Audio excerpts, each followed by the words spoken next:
ಸಿದ್ದರಾಮಯ್ಯನವರು ದೇವರಾಜ್ ಅರಸು ಅವರು ರಾಜ್ಯ ಕಂಡಂತ ಅತ್ಯಂತ ಮುತ್ಸದಿ ರಾಜಕಾರಣಿ ಸ್ಟೇಟ್ಸ್ಮ್ಯಾನ್ ಅವರ ಒಂದು ದಾಖಲೆಯನ್ನ ಹೊಂದಿದ್ದೀವಿ ಅಂತ ಹೇಳಿ ಇವತ್ತು ಬಹಳ ಹೇಳ್ತಾ ಇದ್ದಾರೆ.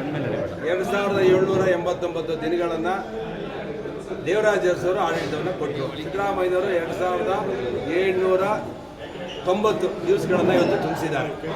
ಈ ಸಂದರ್ಭದಲ್ಲಿ ನಾನು ಹೇಳೋದು ಏನಪ್ಪಾ ಅಂತ ಹೇಳಿದ್ರೆ, ಸಿದ್ದರಾಮಯ್ಯನವರು ಯಾವತ್ತೂ ಕೂಡ ಪಕ್ಷ ಕಟ್ಟಿ ರಾಜಕಾರಣ ಮಾಡಿದವರಲ್ಲ. ಅವರು 2 ಬಾರಿ ಉಪಮುಖ್ಯಮಂತ್ರಿಗಳಾಗಿದ್ದಾರೆ, 2 ಬಾರಿ ವಿರೋಧ ಪಕ್ಷದ ನಾಯಕರಾಗಿದ್ದಾರೆ, 2 ಬಾರಿ ಮುಖ್ಯಮಂತ್ರಿಗಳಾಗಿ ಕೆಲಸ ಮಾಡಿದ್ದಾರೆ.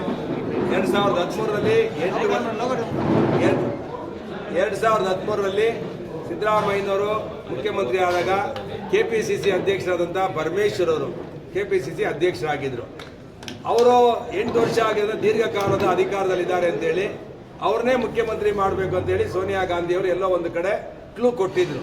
ಆ ಕ್ಲೂನ ಸಿದ್ದರಾಮಯ್ಯನಿಗೆ ತುಮಕೂರು ಜಿಲ್ಲೆಯ ಒಬ್ಬ ಹಿರಿಯ ರಾಜಕಾರಣಿ ಮಾಹಿತಿ ಕೊಡಿಸಿ ಅವರು ಹಿರಿಯ ರಾಜಕಾರಣಿ ಸೇರಿ ಪರಮೇಶ್ವರ್ ಅವ್ರನ್ನ ಸಿದ್ದರಾಮಯ್ಯನವ್ರ ಜೊತೆ ಸೇರಿ ಸೋಲಿಸಿದ್ರು. ಅದಾದ್ಮೇಲೆ ಸಿದ್ದರಾಮಯ್ಯನವರು ಮುಖ್ಯಮಂತ್ರಿ ಆದರು, ಪರಮೇಶ್ವರ್ ಕೆಪಿಸಿಸಿ ಅಧ್ಯಕ್ಷರಾಗಿ ಪಕ್ಷ ಅಧಿಕಾರಕ್ಕೆ ತಂದವರು ಸೋತ್ರು ಪಾಪ. ಇವತ್ತು 2023ರಲ್ಲಿ ಡಿ.ಕೆ. ಶಿವಕುಮಾರ್ ಅವರು ಕೆಪಿಸಿಸಿ ಅಧ್ಯಕ್ಷರಾದರು. ಇವರು ಅಧ್ಯಕ್ಷರಾಗಿ ಹೋರಾಟ ಮಾಡಿ ಪಕ್ಷವನ್ನ ಅಧಿಕಾರಕ್ಕೆ ತಂದರು, ಸಾವಿರಾರು ಕೋಟಿ ಖರ್ಚು ಮಾಡಿ. ಇವತ್ತು ಸಿದ್ದರಾಮಯ್ಯನವರೇ ಬಹಳ ಫೆವಿಕಾಲ್ ಹಾಕೊಂಡು ಕೂತ್ಕೊಂಡವ್ರೆ. ಇವತ್ತು ನಮ್ಮ ಅರಸು ಅವ್ರನ್ನ ಬೀಟ್ ಮಾಡಿದ್ದೀನಿ ಅಂತ ಹೇಳ್ತಾರೆ. ಯಾವುದ್ರಲ್ಲಿ ಬೀಟ್ ಮಾಡಿದ್ದಾರೆ ಅಂತ ಹೇಳ್ಬೇಕು. ಇತಿಹಾಸ ಯಾವಾಗಲೂ ಕೂಡ ಎಷ್ಟು ದಿನ ಕೆಲಸ ಮಾಡಿದೆ, ಎಷ್ಟು ದಿನ ಅಧಿಕಾರದಲ್ಲಿದ್ದೆ ಅನ್ನೋದು ಕೇಳಲ್ಲ. ಏನು ನೀನು ಈ ದೇಶಕ್ಕೆ ಈ ಭೂಮಿ ಮೇಲೆ ಏನು ಒಂದು ಸಾಧನೆ ಮಾಡಿದೆ ಅನ್ನೋದು ಇತಿಹಾಸ. ಏನು ಇತಿಹಾಸ ಮಾಡಿದಲೇ ಬರೀ ಉಡಾಫೆ ಹೊಡ್ಕೊಂಡು ಕೆಲ್ಸಕ್ಕೆ ಬರೋದು, ಕೆಲಸ ಮಾಡ್ಕೊಂಡು ಎಂತ ದೊಡ್ಡ ಸ್ಥಾನದಲ್ಲಿದ್ದವರು ಜನಸಾಮಾನ್ಯರ ಬಡವರ ಪಾಲಿಗೆ ಏನು ಮಾಡಿಲ್ಲ ಅಂತಂದ್ರೆ ಇದು ಸೇರಕ್ಕಾಗಲ್ಲ. ಇವತ್ತು ದೇವರಾಜ್ ಅರಸು ಅವರಿದ್ದಾಗ ಉಳುವವನಿಗೆ ಭೂಮಿ ತಂದ್ರು, ಸಣ್ಣ ಸಣ್ಣ ಅವನೂರು ವರದಿಯನ್ನ ತಂದ್ರು.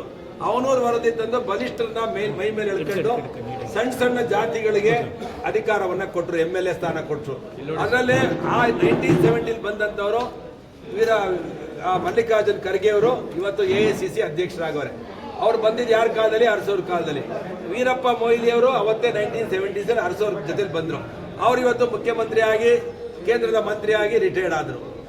ಆದ್ಮೇಲೆ ನಮ್ಮ ಧರ್ಮ್ ಸಿಂಗ್ ಅವರು ಕೂಡ ಸಣ್ಣ ಕಮ್ಯುನಿಟಿಯಿಂದ ಬಂದಂಥವ್ರು, ಅವರು ಕೂಡ ಮುಖ್ಯಮಂತ್ರಿ ಆದರು. ಸಿದ್ದರಾಮಯ್ಯನವರು ಯಾವ ಜನಪರ ಕಾಯ್ದೆಗಳನ್ನ ಇವತ್ತು ಜನಗಳಿಗೆ ತಂದಿದ್ದಾರೆ. ಅವನವ್ರ ವರದಿ, ಇವತ್ತು ಕಾಂತರಾಜ್ ವರದಿ, ಹಿಂದುಳಿದ ವರ್ಗದ ಆಯೋಗದ ಒಂದು ವರದಿಯನ್ನ 186 ಕೋಟಿ ಹಣ ಖರ್ಚು ಮಾಡಿ ಆ ವರದಿಯನ್ನ ತರಿಸ್ಕೊಂಡ್ರು. 10 ವರ್ಷ ಇವರೇ ಅಧಿಕಾರದಲ್ಲಿದ್ರು. 180 ಕೋಟಿನೂ ಹೋಯ್ತು, ಹಿಂದುಳಿದವ್ರಿಗೂ ಅನ್ಯಾಯ ಆಯ್ತು. ಇವತ್ತು ಸಾಬು ಹೋಗ್ಕೊಂಡು ಅದನ್ನ ಕಸದ ಬುಟ್ಟಿಗೆ ಹಾಕ್ಸಿದ್ರು ಸಿದ್ದರಾಮಯ್ಯನವರು. ಮತ್ತೆ ರಾಮಕೃಷ್ಣ ಹೆಗಡೆ ಅವರು ಕೂಡ 5 ವರ್ಷ ಎಷ್ಟೋ ಒಂದು 3 ತಿಂಗಳನ್ನ ಅಧಿಕಾರ ಮಾಡಿದ್ರು. ಅವರು ಸಣ್ಣ ಪಂಚಾಯತ್ ರಾಜ್ಯನ್ನ ತಂದ್ರು, ಲೋಕಾಯುಕ್ತ ಕಾಯ್ದೆಯನ್ನ ತಂದ್ರು. ಕರ್ನಾಟಕದಲ್ಲಿ ಯಾವುದೇ ಒಂದು ಮೌಲ್ಯಾಧಾರಿತ ರಾಜಕಾರಣವನ್ನ ಕರ್ನಾಟಕಕ್ಕೆ, ದೇಶಕ್ಕೆ ಪರಿಚಯ ಮಾಡಿದವರು ರಾಮಕೃಷ್ಣ ಹೆಗಡೆ ಅವರು. ಅವರು ಇವತ್ತು ಇತಿಹಾಸದಲ್ಲಿದ್ದಾರೆ. ಹಾಗೆ ನಮ್ಮ ಯಡಿಯೂರಪ್ಪನವರು ಇವತ್ತು ರೈತ ಬಡ್ಜೆಟ್ ಅನ್ನ ಮಂಡಿಸೆ ಮಾಡಿದವರು, ಹಸಿರು ಶಾಲ್ ಹಾಕೊಂಡು ವಿಧಾನಸೌಧದಲ್ಲಿ ಎತ್ತಿನ ಗಾಡಿ ಮುಖಾಂತರ ಹೋಗಿ ಒಂದು ರೈತರ ಬಡ್ಜೆಟ್ ಅನ್ನ ಮಂಡಿಸಿ ರೈತ ನಾಯಕ ಆದಂತವರು ಯಡಿಯೂರಪ್ಪನವರು.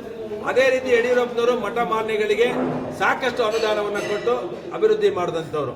ಹಾಗೆ ಸಣ್ಣ ಸಣ್ಣ ಸಮುದಾಯಗಳನ್ನು ಕೂಡ ಮೇಲೆತ್ತಂಥವ್ರು ಯಡಿಯೂರಪ್ಪನವರು. ಆದರೆ ಸಿದ್ದರಾಮಯ್ಯನವರು ಇವತ್ತು ರಾಜಕಾರಣ ಏನ್ ಮಾಡಿದಾರಪ್ಪ ಅಂತ ಹೇಳಿದ್ರೆ, ಕೋಮುವಾದಿ ರಾಜಕಾರಣವನ್ನು ಮಾಡಿ ಕರ್ನಾಟಕದಲ್ಲಿ ಜಾತಿಗಳ ಮೇಲೆ 2013ರಲ್ಲಿ ವೀರಶೈವ ಸಮಾಜವನ್ನ ಒಡೆಯೋದಕ್ಕೆ ಸೋತ್ರು ಅವರು ಮುಖ್ಯಮಂತ್ರಿ ಆದಾಗ. ಇವತ್ತು 2023ರಲ್ಲಿ ಇವರು ಬಂದಾಗಲಿಂದನೂ ಅಲ್ಪಸಂಖ್ಯಾತರನ್ನ ತುಷ್ಟೀಕರಣ ಮಾಡುವಂಥದ್ದು. ಪೊಲೀಸ್ ಸ್ಟೇಷನ್ ನುಗ್ಗು ಹೊಡೆದ್ರು, ಮುಸಲ್ಮಾನರ ಮೇಲೆ ಯಾವುದೇ ಕಾನೂನಿನ ಕ್ರಮ ತಗೊಳ್ಳಲ್ಲ. ಯಾವುದೇ ಒಂದು ಕೋಮು ಗಲಭೆ ದಳ್ಳೂರಿ ಆದರೂ ಅವ್ರನ್ನ ಓಲೈಸೋದು. ವಿಧಾನಸೌಧದಲ್ಲಿ ಪಾಕಿಸ್ತಾನ್ ಜಿಂದಾಬಾದ್ ಅಂತ ಹೇಳಿದ್ರು ಕೂಡ ಶಕ್ತಿಸೌಧ ವಿಧಾನಸೌಧ ಅವ್ರನ್ನೂ ಬಂದಿಲ್ಲ ಸಿದ್ದರಾಮಯ್ಯ. ಬರೀ ತುಷ್ಟೀಕರಣ ರಾಜಕಾರಣ ಮಾಡೋದು, ಮುಸಲ್ಮಾನರಿಗೆ ನಾನು ಬದುಕಿರುವಂತ ರಾಜಕಾರಣವನ್ನ ಮಾಡಿ ಹಿಂದೂ ಮತ್ತೆ ಮುಸಲ್ಮಾನರ ಮಧ್ಯೆ ಕೋಮು ದಳ್ಳೂರಿಯನ್ನ ಸೃಷ್ಟಿ ಮಾಡಿ ಇಡೀ ಕರ್ನಾಟಕವನ್ನ ಕೋಮುವಾದಿಯನ್ನಾಗಿ ಮಾಡಿದಂಥವ್ರು ಸಿದ್ದರಾಮಯ್ಯನವರು. ಇವರು ಏನ್ ಇತಿಹಾಸದಲ್ಲಿ ಸೇರ್ತಾರೆ? ಒಬ್ಬ ಕೋಮುವಾದಿ ಸಿದ್ದರಾಮಯ್ಯ ಅಂತಾರ, ಮಜವಾದಿ ಸಿದ್ದರಾಮಯ್ಯ ಅಂತಾರ, ಇಲ್ಲ ಆಡಳಿತ ಕರ್ನಾಟಕವನ್ನ ಭಾಗ್ಯಗಳನ್ನ ಕೊಟ್ಟು ದುರಂತ ನಾಯಕ ಕರ್ನಾಟಕ ಅಂತ ಮಾಡಿದಂಥವ್ರು ಸಿದ್ದರಾಮಯ್ಯನವರು. ಆರ್ಥಿಕ ಪರಿಸ್ಥಿತಿ ಇವರ ಸಂದರ್ಭದಲ್ಲಿ 7 ಕೋಟಿ ಸಾಲವನ್ನು ಮಾಡಿಟ್ಟಿದ್ದಾರೆ. 7 ಲಕ್ಷ ಕೋಟಿನ ಕರ್ನಾಟಕ ಇವತ್ತು ದಿವಾಳಿ ಅಂಚಿಗೆ ಹೋಗಿದೆ. ಅದರಿಂದ ಸಿದ್ದರಾಮಯ್ಯನವರು ಒಬ್ಬ ದುರಂತ ನಾಯಕ ಕರ್ನಾಟಕದಲ್ಲಿ ಅಂತೇಳಿ ನಮ್ಮ ಅಭಿಪ್ರಾಯ. ಅದರಿಂದ ನಾವು ಇವತ್ತು ಸಿದ್ದರಾಮಯ್ಯನವರಿಗೆ ಕಾಲ ಮಿಂಚಿಲ್ಲ. ಆಡಳಿತದಲ್ಲಿ ಬಿಗಿಯನ್ನು ತನ್ನಿ, ಕಾನೂನು ಸುವ್ಯವಸ್ಥೆ ಹದಗೆಟ್ಟಿದೆ, ಆರ್ಥಿಕ ಪರಿಸ್ಥಿತಿ ಹದಗೆಟ್ಟಿದೆ. ಗುಂಡಿ ಮುಚ್ಚಕ್ಕೂ ಬೆಂಗಳೂರಿನಲ್ಲಿ ದುಡ್ಡಿಲ್ಲ. ಇದನ್ನು ನಾನು ಹೇಳ್ತಿಲ್ಲ, ಇನ್ಫೋಸಿಸ್ ಅವರು, ನಾರಾಯಣ ಮೂರ್ತಿ ಅವರು, ಆಮೇಲೆ ಮೈಕ್ರೋ ಕಿರಣ್ ಮಜುಮ್ದಾರ್ ಅವರು ಹೇಳ್ತಿದ್ದಾರೆ, ದಯಾನಂದ್ ಪೈ ಹೇಳ್ತಿದ್ದಾರೆ. ಎಲ್ಲ ಉದ್ಯಮಿಗಳು ಕರ್ನಾಟಕ ಬಿಟ್ಟು ಪರಾರಿ ಆಗ್ತಾವ್ರೆ. ಕರ್ನಾಟಕದ ಭ್ರಷ್ಟಾಚಾರ ಅಭಿವೃದ್ಧಿಯಲ್ಲಿ ಶೂನ್ಯ ಅಂತೇಳಿ ಕರ್ನಾಟಕವನ್ನು ಬಿಟ್ಟು ಎಲ್ಲ ಕೈಗಾರಿಕೋದ್ಯಮಿಗಳು ಬೇರೆ ರಾಜ್ಯಗಳಿಗೆ ಹೋಗ್ತಾ ಇದ್ದಾರೆ. ಅನ್ಎಂಪ್ಲಾಯ್ಮೆಂಟ್ ಜಾಸ್ತಿ ಆಗಿದೆ. ಯಾವುದೇ ಅಭಿವೃದ್ಧಿ ಕೆಲಸಗಳನ್ನ ಕರ್ನಾಟಕದಲ್ಲಿ ಮಾಡ್ತಿಲ್ಲ. ಅದರಿಂದ ಸಿದ್ದರಾಮಯ್ಯನವರು ಇತಿಹಾಸದಲ್ಲಿ ದುರಂತ ನಾಯಕ ಅಂತೇಳಿ ಈ ಸಂದರ್ಭದಲ್ಲಿ ತಿಳಿಸೋದಕ್ಕೆ ಇಷ್ಟಪಡ್ತೀನಿ.